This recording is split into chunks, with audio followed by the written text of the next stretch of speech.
All right, here we are. Welcome back to Book Wave, the final shrug, the last 5 chapters of Atlas Shrugged by Ayn Rand. And I just like to open this one with my favorite quote from chapter 6, first chapter of this section, by Hi, our I'm old Will. by our old pal Hank Reardon. Oh yeah, welcome, Will. Just so excited to get into it, but let's go. Yeah. Great. That was amazing. I threw you off so much. All of this has to stay. Oh, I'm so glad this is over, and I'm so glad to be able to do this podcast with you to sum up some of our thoughts, questions, answers, ponderings. I think Yes. starting with a good quote from our good friend Hank Reardon is a good idea. Was it Hank Reardon that you said? Yeah. And Yeah. it's when I'm pretty sure he's talking to Dagny, and when he's in like the Wayne Falkland Hotel again or something like that. And the conversation goes as follows. He thought of all the living species that train their young in the art of survival. The cats who teach their kittens to hunt, the birds who spend such strident efforts on teaching their fledglings to fly. Yet man, whose tool of survival is the mind, does not merely fail to teach a child to think, but devotes the child's education to the purpose of destroying his brain, of convincing him that thought is the futile and evil before he has even started to think. And another section a little bit ahead of that is men would shudder, he thought, if they saw a mother bird plucking the feathers from the wings of her young and pushing him out of the nest to struggle for survival, yet that is what they did to their children. Yeah, I thought that's where you were taking us the minute you started. That is a fun quote. Yeah. I think it sums up a lot of what Ayn Rand was trying to say, just that we've all just grown too weak and dependent on other people. We've grown too comfortable with the government looking after us that we've forsaken our actual survivability techniques. And just for anyone who's tuning in to the last podcast in a series of Atlas Shrugged podcasts, a quick background on Ayn Rand. This is a woman who grew up and lived through several communist revolutions and Mm-hmm. was very dissatisfied with the state of collectivism, socialism, mysticism, and sought after a better place to live where men could be men and attempted to develop a philosophy for living on Earth.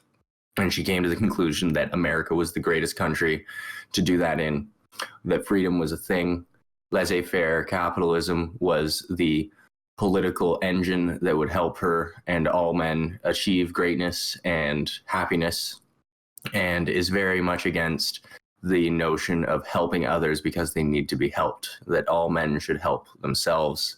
And through an incredible ability, obviously, this is her last fiction book that she wrote and her greatest achievement. She conveys and expounds her philosophical principles and ideals through the interactions of these beautifully created characters, modeled after the romantic idea that men can be this great, and believed that the man she married and lived with until his death 50 years later was that type of man, like Hank Reardon or John Galt or Francisco d'Anconia or Ragnar Danisgjöld. And it's such an awesome experience. And I think awesome in the real meaning of it is the word to describe reading Atlas Shrugged. We've been at this book for 5.5 months now, and it has been the hardest to put down and the hardest to pick up because it is such a commitment to insight and intellect and adventure. And it is definitely going to be shaping my future premises and philosophies for years to come. Of that, I'm certain. Yeah. And it's worth noting that she was born in Russia, so, one of the biggest communist revolutions of all was right where she was born. But she never Yeah, considered herself a Russian author or writer. She always considered herself a European writer, and then later, immigrated to the United States to become a member of the Constitution kind of thing. Yeah, yeah, and she knew that she'd never go back. When she got here, she spent 6 months living with relatives and got extensions on her visas and moved down to Hollywood and started into her career of screenwriting and playwriting and poetry and growth. She discovered her husband down there, an actor, and tried her damnedest to get her works published. I think We the Living was her first book, and it took her, I think, 12 years to finally get it published. And that was a personal sort of biographical tale of her existence in Russia. But we digress. Yeah, it's Ow. definitely harder for us to talk about the personal life of Ayn Rand because we've never experienced anything like it. No, and I really like the philosophy that she's developed. I like the notion of objectivism, and we've gotten some flack for some of the stuff we've said in the past about how it works and functions. And I think that perhaps that comes from our own ignorance or perhaps the presumptions of others. But there's some questions I still have left unanswered after reading this book. It doesn't fill in some of the holes to how the world will work that I see need answering. And I don't think that they haven't been answered in other works. And I think Leonard Peikoff, in his 30 years working with Ayn Rand, probably has explained that in some of the essays about Ayn Rand's philosophy, perhaps in some of Ayn Rand's later works, just disseminating her philosophy. I could find those answers. But right now, my big question is, or my two big questions are this.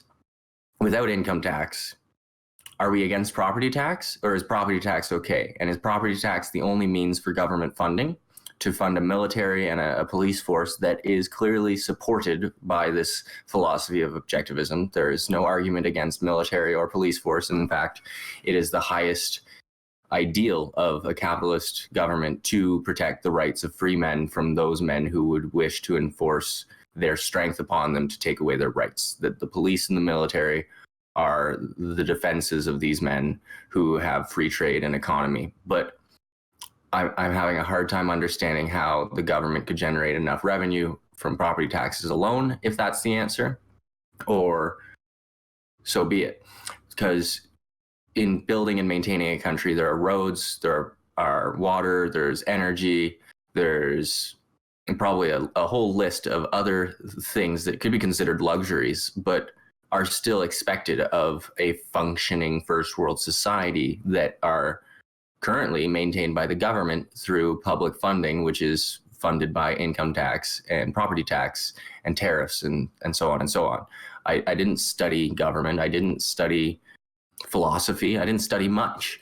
And I am very much on my path to understanding these things. But that is my one big question, is where does the money come from? How does the government make money to pay for these things? And what do we do about those people who are not in a position to help themselves? Is the philosophy of objectivism to simply allow those that cannot use their own mind and body to shape their world for their own happiness and self-betterment, to allow those people that are destitute, sick, poor, meek, mentally incapable? Is their plan, what they propose, is to just simply let them rot and die and to not worry about them?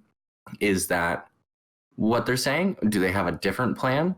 Because I haven't figured that out, and I intend fully to read more on this subject matter of objectivism to determine what their proposed answers are. But those are my two questions. Where does the money come from to pay for all of those things that are required? Do they expect business owners to simply make the world the great place it is for the benefit of all men? I don't think so.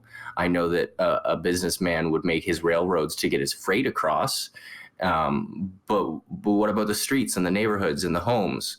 I just don't see why a businessman would maintain asphalt. Anyways, that's a rant. I hear what you're saying. I think I'm on the same page as you. Like, I agree with you, but like, I think the objectivist answer to that would be, I'm somewhat quoting Yaron Brooks, head of the Ayn Rand Institute, in one of the last interviews that I watched with him. But he said it's very hard to make money without benefiting other people. Like you were saying, a business owner is obviously gonna want to supply a freight train to, further his own goals, but investing into that freight train is also doing good for all kinds of other people, and that the only role that government plays is like slowing down that process and putting in useless, overbearing regulations. I'm not sure I agree with that, but I think that's the argument, as far as I Yeah, understand it. I get that, and I understand what you mean. I'm definitely not asking you specifically, and I don't expect you to have the answers either, because we've just together started on this journey of exploring objectivism. But it is a big question. Like, what what is the point of a businessman maintaining roads in a neighborhood? And why would he do that? Why would a businessman who has employees that he's employing, and I get that that benefits those people, why would the private sector deal with all of the public things? Who's paying for the replacement for the fire extinguisher or the fire truck or the ambulance? Where does the government get that money? How are those things funded? I needed a bit more fleshed out, Yeah. or whatever that is. And I think the idea from maybe the religious right would be, well, the answer is charity. Once you've made a great living for yourself, then you're more likely to give to the poor and help out your neighbors than, succumb to the government who's trying to take it at gunpoint, like Atlas Shrugged mentioned so much. Yeah, and I hear that, but I think that the objectivist outcry that I would expect to hear in response to that is, why would I become charitable now that I'm rich? Why wouldn't I just seek to expand my dominion and extend on my 99-year contract and transgenerationally share my wealth with my offspring and so on and so forth? And so that becomes the question. In a society void of charity, how do those people that fall between the cracks deal, and how do we seal the cracks if they're not being paid for? And Yeah, like if we get into a world where everybody is just working for themselves, then nothing's going to get done. it's confusing, and I don't attempt to say that it's the flaw of the system, because I haven't read the whole system, and I'm sure that there's answers to that question, and that there are people that are listening that may answer those questions. In reference to one of those comments that we got, though, apparently we praised labor unions. Would you like me to read the quote that we got? Yeah, that'd be nice. All right. So there was two comments rather, and he said, "Man, your digression from labor unions missed the point so hard, was so wrong that I have to withdraw my like. You still draw a parallel between slavery and productive work, which you credit labor unions, of all people, for improving. You describe production as a disease. You place on the shoulders of Americans the responsibility of providing wells to people in Africa. You're operating on the same premise of brother cannibal love that the looters in the books are using to impose their arbitrary dictums. I wish you both success in purging it, but I cannot bring myself to listen any longer." And he also says, check out The Logical Fallacy, Misuse of the Mean. Leonard Peikoff covers this in his lecture series on logic. I don't know if it shows up outside of objectivism. I think it may be a corollary to the law of excluded middle, but I'll have to get back and listen again too. So just 2 points quickly there, because obviously, this guy is well read on objectivism, Leonard Peikoff being the guy who published many works after Ayn Rand deceased, and attempts to explain objectivism. But just contextually, for that labor union thing, let me explain in no uncertain terms what I mean when I say that the labor unions served a purpose, and that they were good and got us to a place where we don't need them anymore. When we had workers working 16-hour days with no breaks 7 days a week, and this is a great time to talk about it because Labor Day was 2 days ago, Yep. The unions fought for time off, proper breaks, shorter shifts, yada, yada, yada. And now we're in a time where, ironically, we are the most educated, unemployed generation this side of the world. I don't know about the other side of the world, but certainly every time I think about this, I keep coming back to the same point, that this is the greatest year of human recorded history to be alive, period. Yes, absolutely, definitively. Now, Labor Day in of itself doesn't really make sense in today's society where the average work week is 34 hours. Even if it's longer, it's an 8-hour day. You've got scheduled breaks and full benefits, and you're able to take time off. So what Labor Day does is it takes the entire working force, the broom pushers and the button pushers and the lever pullers and so on and so forth, and says, take a day off, get drunk, celebrate, spend your money, don't earn money. While the business owners, of which we are getting exponentially greater numbers of, because entrepreneurship is trending, you might say, they don't take a day off. They don't get Labor Day off. The business owners, the small business owners especially, are doing their best to make ends meet and deliver a good product using their mind. And Labor Day tells them they can't have their employees to help them on that cause for that one day, even though they aren't the laborers of a bygone age that were working 16-hour days, 7 days a week. The only people that we see working 16 hours a day most often than not are immigrants who are working 2 jobs and in school and raising a family. And within 3 to 5 years, they're doing very well for themselves. They're buying the business that they were working in. They're setting up house in the back of a laundromat and expanding their domain, and good on them. But lately, it seems the more I talk to people my age, I'm a millennial, I'm only 25, I'm still learning, they're not working hard, they're not passionate about their work, they barely even keep a job secure, and they're constantly asking themselves what the meaning of life is and how to make an impact.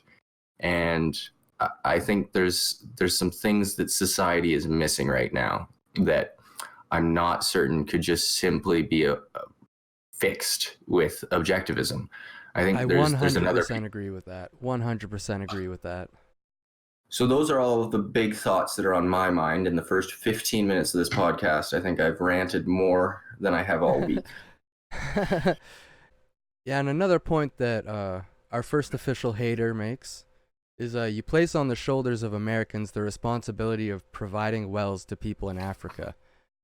And I don't remember ever saying that America should or needs to, but I am happy that they do it. Yeah, I think that might have been me that brought up the wells. I don't know in what context I brought it up, but certainly it's even that situation specifically. Like, from what I understand, when the well breaks down, we just go out and we make a new well 15 feet away, and we're not actually restoring the wells. So that system isn't exactly perfect either. But I don't see any reason why it wouldn't bring a sense of pride to someone if they were to aid a community by bringing them fresh water. Perhaps if it was molded to the context of developing a business that made water and employing the citizens to work in this business to make clear water and paying them so that they could afford clean water, maybe that would sit better in the stomachs of the objectivists.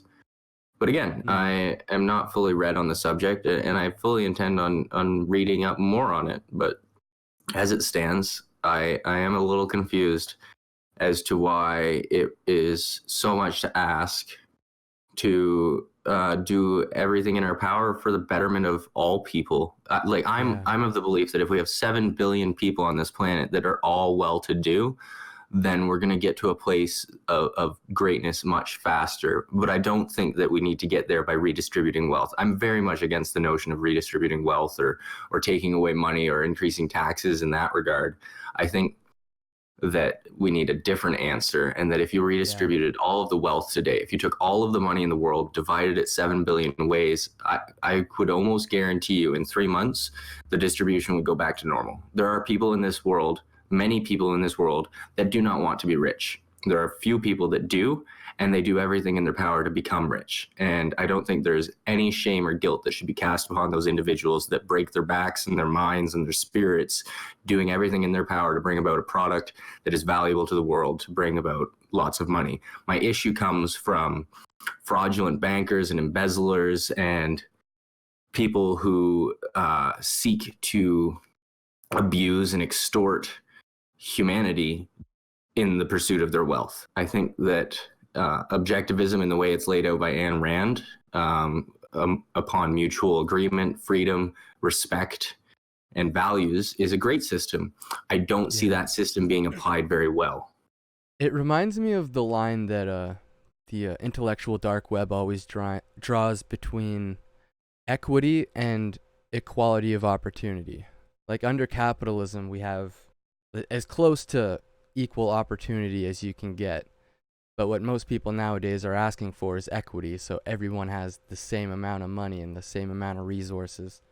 But it just doesn't work because there's just not same amounts of ambition in different people.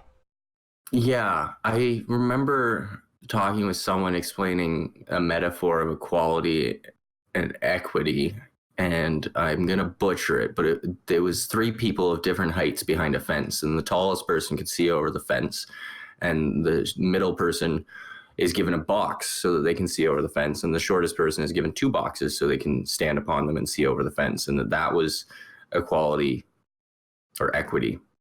I don't know. Yeah, Probably shouldn't have brought it up. Does everybody get one box to stand on, or does everybody get the amount of boxes that they need to see over the fence? Exactly, and so now that starts to sound pretty communistic, doesn't it? If their need is greater, they receive more, and those that can stand tall and see over the fence get nothing at all. And that's an argument that gets made. Why is it that when you do so good for the country and you make so much money, why is it that you don't get welfare? Why is welfare only for those who don't have the means to be well or fair? Yeah. Why is it this unfair burden put upon the rich to serve those who cannot serve themselves?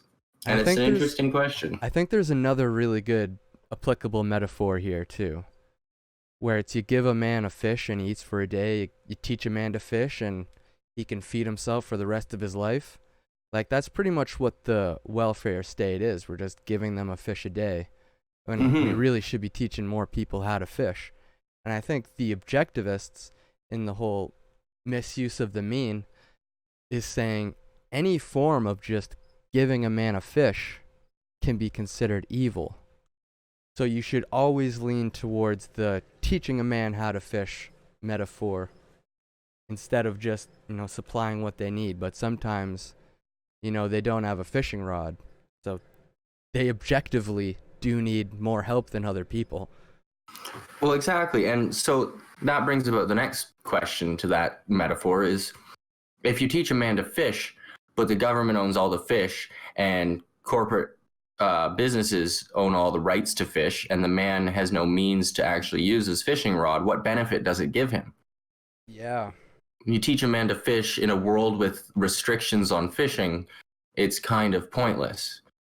And that's when we start to get into the alchemical, altruistic state of providing fish for everyone somehow. And I don't support that, but I do support the notion that perhaps we need to create an opportunity for people to be able to provide food for themselves in certain contexts. And if you're homeless, and let's use a really specific hypothetical. You are a veteran and you have PTSD and you've lost a leg and you were put on morphine and you became addicted to morphine and you didn't have the money to pay for the insurance or for your medical costs. So now you're off the morphine, you're withdrawing from a narcotic, you have PTSD that hasn't been addressed because you don't have the money to pay for a psychologist, you're on the street begging, and you're in no position to get property and nobody wants to hire you. What is the answer to that specific hypothetical context in the objective reality of objectivism? What do you tell that homeless man to do? That's my question, not for you, but for the listener and anyone who's willing to answer it. How do you take all of the unemployable and those who aren't able to help themselves and put them in a situation where they can? How do you do that? How do you make something out of nothing? I mean, just to play devil's advocate a little bit, I think John Galt might say just equip that man with reason, purpose, and self-esteem. Right. And so now, where does the onus fall? Who is to do that? And is it the government's job? Should healthcare be free? I'm certain that objectivism would reproach that notion. Are there meant to be homeless shelters in the objective utopia? Are there meant to be free healthcare providers? Like, what's the system? Is there a business that gives credit to the homeless to allow them to get their life in order, and then employs them, and then they pay off their debt and they go into a private housing unit and work for this business until they get to a point where they can make their own? I don't know. I'll have to read more. Mm-hmm. And I'm certainly willing to read more and find out what the answers are, because I'm pro-capitalist.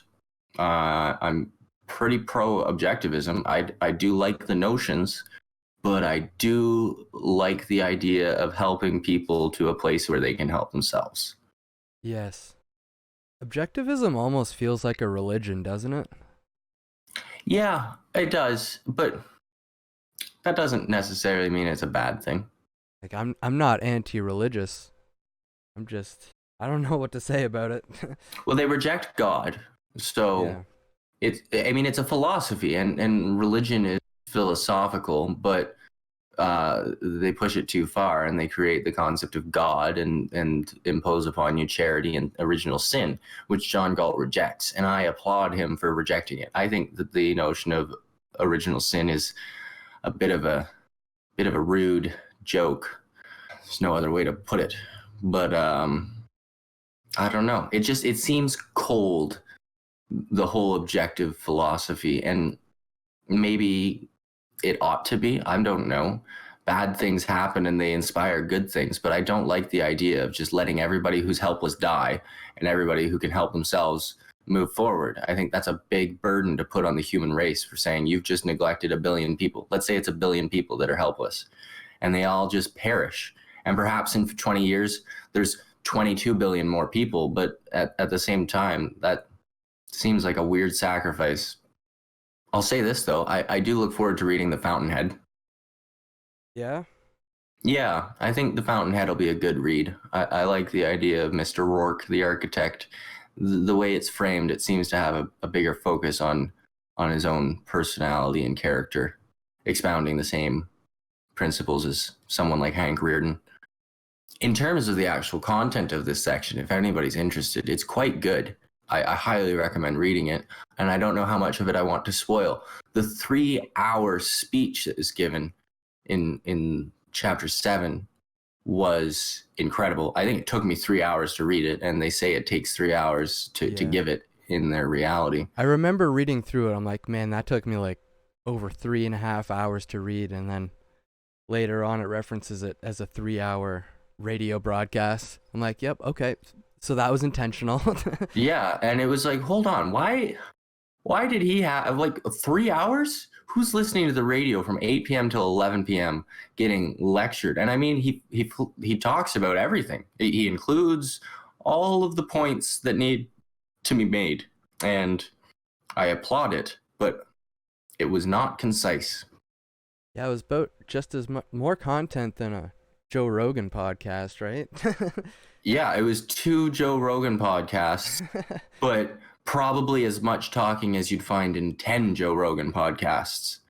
Like, there was no pause, there was no skip of a beat. It was just nonstop, paragraph after paragraph, page after page of literally decreeing that this is the philosophy of objectivism. This is what it looks like. This is why you're wrong, and this is why I'm right. And it was cool. And he just tears into them. He's just like, you did this to yourself. It's all your fault. Now get out of my way. I found it kind of funny, the way, and I don't want to spoil it, but the way Hank and Dagny and Francisco and Ragnar came together at the end of this book, and they were put on this pedestal of heroism so well and so naturally that when they all showed up in the same room together, it was kind of like reading a superhero comic book, and you're like, oh, they're here, and they don't even need capes, and they're super powerful, and they just completely disarm their opponents and swiftly use their mind and body to shape the reality that they live in. And it was so funny because it's like they're successful business people, but they're superheroes, and they so deserve that title because they really were super. But I think the point isn't that they were super, is that that should be the standard. Mm-hmm.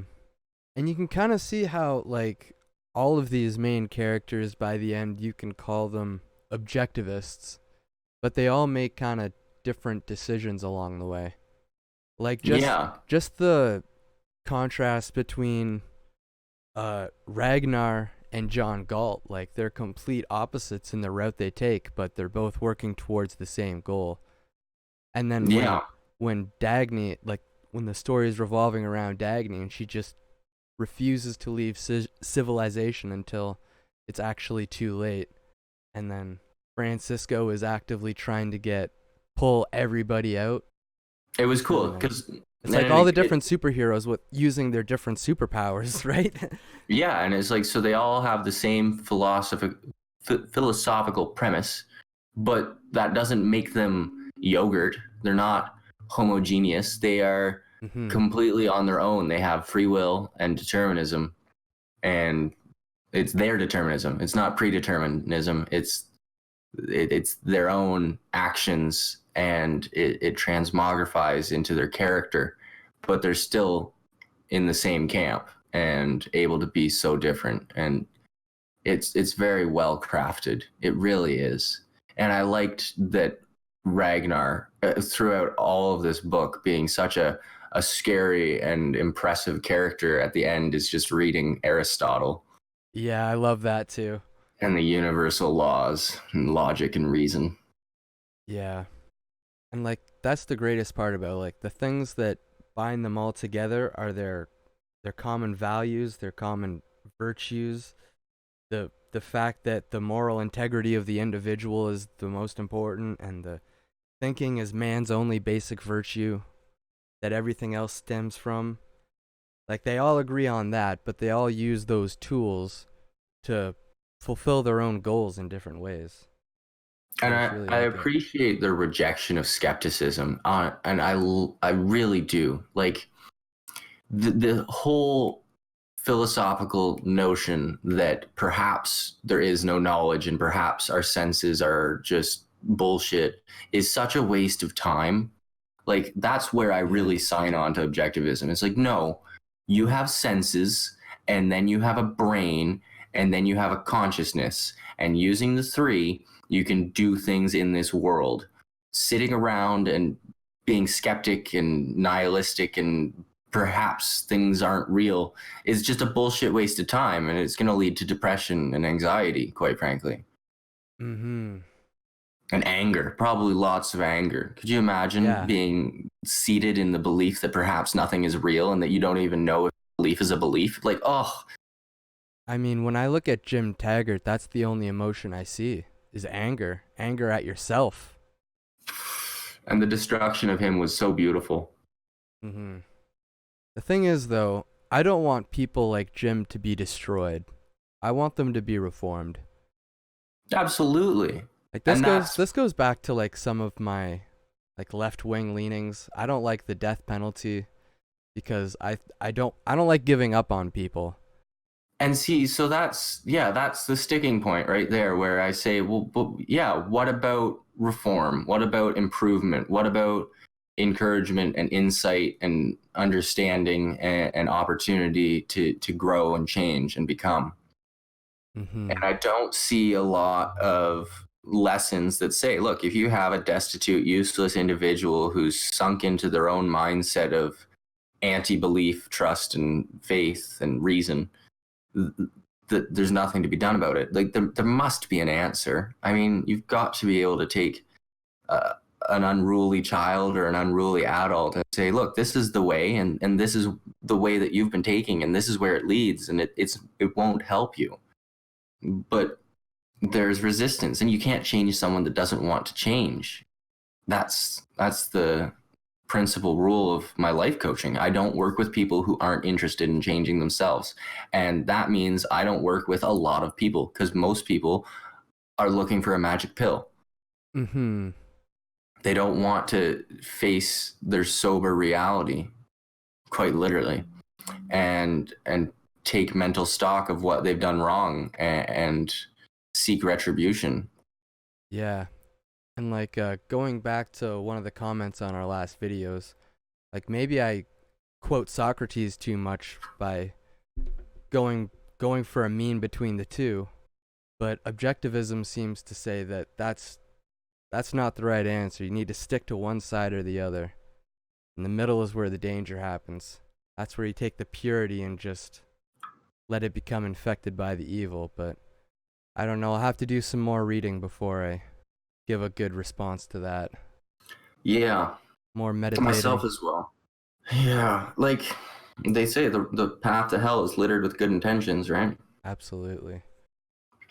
But yeah, the answer is to read more and understand. Perhaps there are minds that have explored these concepts much deeper than we have. In fact, I almost guarantee there are, and they have the answers that we're seeking, but I certainly haven't come across them yet. Yeah. But what did you think about his 7 virtues? Rationality, independence, integrity, honesty, justice, productiveness, and pride. It's interesting for me because, like, I wasn't raised Christian, but I certainly was raised around Christian, and pride is a sin, right? Like, we're going back to that notion of original sin, that pride is one of these, like, 10 commandment level of sins where it's like you should not be proud. And John Galt says, no, be proud. And so that one's hard for me to swallow. The notion. I think it's I don't know, I might be wrong, but I interpret it as a semantic error. Like when I think of pride, I think of, like, same as you, the one of the 7 deadly sins. Something that if you are too proud of something that you've never accomplished, then that's obviously going to be toxic and it's going to eat away at you. But at the same time, giving away your whole life and not showing any pride for it at all, that's going to eat away at you too. So that's where I think pride is exactly the mean between the two. It's not exactly pride, but knowing your worth.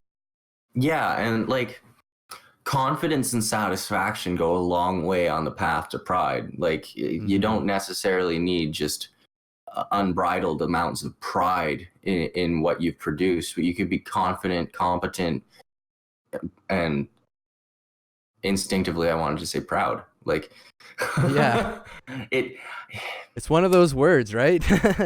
it's got some taboo around it, and maybe there's no shame in being proud of what you've done, but it certainly can't be the only aspect of your character. And maybe the other 6 virtues are what balance it out. And perhaps that's the pride that I've come to understand as pride, is pride without anything else. Mm-hmm. And they're not very much for humility, but I think that humility and pride go well together. Yeah. Another thing, I always loved George Carlin, and he has a great bit about like national pride and about how it just doesn't make any sense to be proud of the country you were born in. It's okay to feel blessed and happy to be a Canadian or an American, but to be proud of the place that you were born seems kind of silly. You can be proud of your military. You can be proud to be a member of your community. You can really immerse yourself in your community and the politics of your country, perhaps. And then you'd be able to call yourself a proud Canadian once you'd further the betterment of your country. But as it stands right now, I'm not a proud Canadian. I'm just a blessed and happy Canadian. Yeah, it's pride that hasn't been earned. Like, just being born into it is a biological lottery. That's the deadly sin. Like saying you're proud to be a Christian is anti-Christian. Yeah. You didn't earn Christianity. You didn't earn Christianity. You were probably baptized and then raised in that world.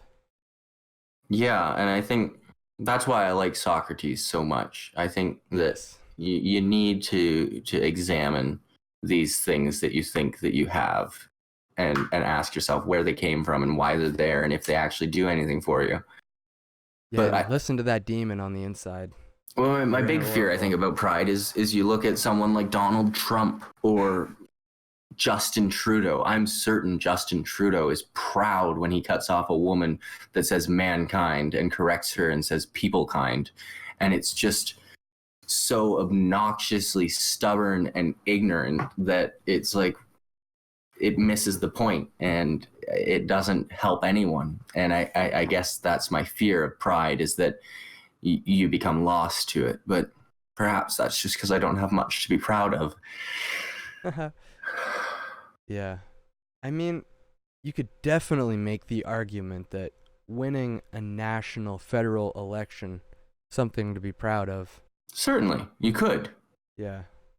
But at the same time, it's the only thing Trudeau has ever accomplished. Hey, I heard he taught children pretty good. Yeah, how to act. Drama Yeah. teacher. Yeah. Oh, I shouldn't hate on the guy. I'm going to anyway. Yeah. I hate the word hate. It's one of the few things on this planet I'm comfortable hating is Yeah. hatred. I'll rephrase. I'll critique the man. Yeah. He could do much better if he wasn't such a socialist Ugh. and identity politics and Floof. just possessed by ideology. But Yeah. honestly, I want the guy to do better. I don't want him to get like assassinated or anything. I just want him to clean his act up and be a better leader and representative of our country. Yeah, and I think that's something that a lot of people should want. You know, you should want to see your leader do better and Yeah. learn and improve. And I don't see a lot of that happening in the anti-Trump Yeah, population. I was just gonna say that too. Like, You know, to wish the damnation of the man who is leading your country yeah. seems to be a philosophy of death. Say what you want about the anti-Trudeau fellows in Canada, but they make the anti-Trumps look like crazy people. Yeah, the anti-Trumps do that on their own. Yeah, that's the worst part. There's two forms of Trump derangement syndrome. Either he's the greatest leader they've ever had, or he's the worst thing ever to happen to their country. There's And they're no both so far. They're so far from the point. there's no mean between the two. Like literally, I look for the opinions of moderates, and there's like one of them. Yeah, yeah, and the moderates don't speak up. The Yeah. moderates are the last to speak up. Like the person who has a favorable interaction with the business is the last person to leave a Yelp review. I feel like I should shout out Tim Pool because I think he does a really good job of saying that, hey, Trump's not a good guy, but he's not a bad guy. Yeah, and like I don't want anyone thinking that I'm pro Trump or anti Trudeau. I'm pro goodness. I'm anti badness, Yeah. but I'm certainly not anti reality. And I think that you need to work with your reality, and your reality is my reality, whether you like it or not. These people are in power, and you're not doing enough to support them. Or perhaps you are. Perhaps I'm speaking to the one person who actually is doing everything in their power to support their government. And there is so much you can do. A lot of people like to make the argument that, oh, I'm just one individual. What does making my bed and cleaning my room and taking care to make sure my house is in order have to do with the whole world and solve climate change and poverty? And so, well, imagine if everybody did that. And then once their house was clean in the morning, perhaps if they went out and volunteered and participated in town council and worked with people in different circles to make impacts in even greater circles, that all of those individuals would make an impact. Look at Gandhi. Look at any notable individual over the past 150 to 1500 years who was one person that made great change. Like, Pick one of the founding fathers. Just pick one. Yeah. It's such a cheap argument to say I cannot do anything when you're talking about one individual who's doing everything you're opposed to. Yeah. I had a conversation with my buddy once, and he's just like, you have no idea how little I think of myself. I'm like, why are you bragging about this? First of all, you're dead wrong. You're a node in a network, like I always say. Yeah. You're 9 degrees of separation or less from every other human on the planet. Like, just let that sink in for a couple seconds. If that's not a network, I don't know what is. Yeah. If you can't make a change with 9 degrees of separation, then you're not trying. Yeah. I think it's only 5 degrees of separation. Yeah, I might be wrong. Semantics. Yeah. It might have changed too. Who knows? Yeah, it might be 4 or 12. With the internet these days, who knows? Mm-hmm. But the point is, like, just within your specific friend group of maybe 5 or 6 people, if you can't make a difference in the way that they think, then, like, what are you doing? You're just mimicking what you're hearing. You're not actually thinking for yourself. Yeah. And it comes back to objectivism and Gandhi and being the change you want to see in the world. Or Michael Jackson, starting with the man in the mirror. Yeah. I'm asking him to change. It's a great song. I love that song. It's a shame people are attacking the ghost of Michael Jackson these days. I mean, Are what they you- still doing that? What are you gonna do? Yeah, like that documentary just came out a couple months ago. Oh, God. Dave Chappelle talks about it in his latest special. He's just like, come on, even if he did do it, what are you gonna do? Was it Dave Chappelle that made the... No, I think it was Aziz Ansari talking about R. Kelly and Michael Jackson. And he called on a guy from the front row and like essentially just set him up for failure. And he's like, well, what's your line? Like, if R. Kelly had molested 1,000 kids, would you have stopped listening to his music? And it's weird, you know, because Michael Jackson is the king of pop, undeniably. But there's still this debate and this attention around the things that he's done or not done. Who knows? Yeah. I certainly don't know, and it's not something that I don't have a horse in that race. Yeah. It may sound cold, and perhaps it is, but quite frankly, I can't do anything about it right now, and I couldn't have done anything about it then. And I certainly appreciate the man's music. Yeah, and that going back to just values and virtues, that's high on the list for me, is separating the art from the artist. Yeah. Like, there comes a certain time where what the man did has zero effect on the art that he created. Like, are you going to stop listening to the Jackson 5 because of things that he might have done later on in his life? It just seems And I think asinine. there's a certain amount of people on the left that would say, yeah, definitely. Oh, yeah, 100%. Just look at Twitter. They're everywhere. Yeah. That's why I stopped going on Twitter. Yeah. And that's why I stopped going on Facebook and deleted Facebook, because I don't have time for this so far from the point debate about people that aren't even real. Like, are you kidding me? You're staying up at night watching documentaries about Michael Jackson when you could be working out or sleeping or producing? Mm-hmm. I do want to take 1 minute to just, like, a moment of silence for Eddie Willers. Yep. Without spoilers of anything, just if you've read the book or when you read the book, you'll know what we're talking about. Yeah. Poor Eddie.